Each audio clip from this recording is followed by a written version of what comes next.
श्री राम जय जय राम। राजा राम की जय हो, गुरुदेव भगवान की जय हो। आज हम बात करेंगे गीता के विषय में।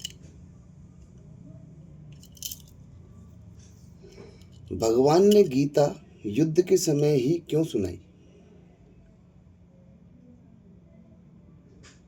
यह बात बताने के लिए कि युद्ध जैसा घोर कर्म करते हुए भी मनुष्य कल्याण को प्राप्त हो सकता है।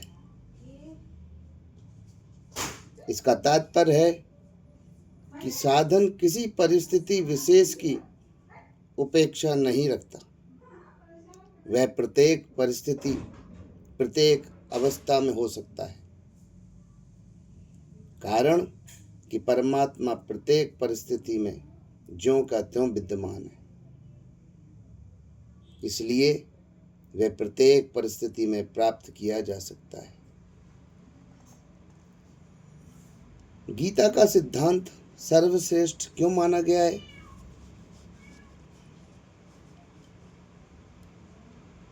कारण कि वह सिद्धांत स्वयं प्रभु के द्वारा उनका स्वयं का सिद्धांत है। वह भगवान का सिद्धांत है, वह ठाकुर जी का सिद्धांत है, ऋषि मुनियों का नहीं। भगवान ऋषि मुनियों के भी आदि हैं।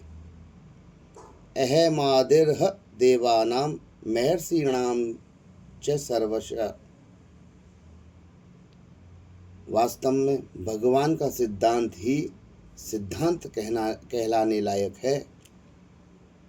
अन्य सभी दार्शनिकों का सिद्धांत वास्तव में सिद्धांत नहीं, वह उनका स्वयं का मत है। भगवान ने रामायण में कहा है, मम दर्शन फल परम अनुपा, जीव पाव निज सहज स्वरूपा। अर्जुन ने तो भगवान के विश्व रूप, चतुर्भुज रूप और द्विभुज रूप तीनों के दर्शन कर लिए थे।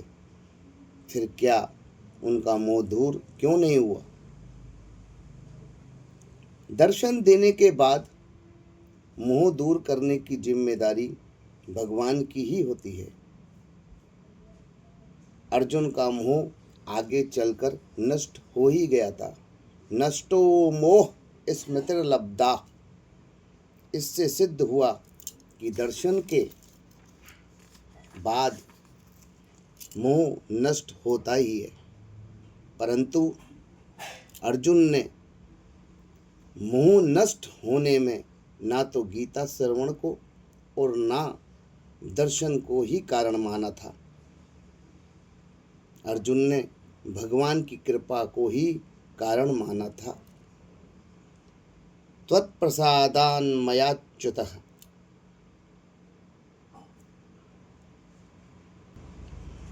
गीता में श्रेष्ठ पुरुषों के आचरण की मुख्यता बताई है।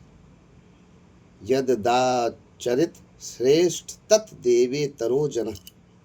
और भगवान में वचन की मुख्यता बताई है। ईश्वराणाम वच सत्यम तथैवार्जितम क्वचित्। दोनों में कौन सी बात माने? गीता में तो संसार की स्वाभाविक प्रवृत्ति बताई है कि श्रेष्ठ पुरुष जैसा आचरण करते हैं वैसा ही अन्य लोग भी करते हैं, या अन्य लोगों को भी करना चाहिए। परंतु वास्तव में कर्तव्य और अकर्तव्य के विषय में वचन को प्रमाण मानना श्रेष्ठ है।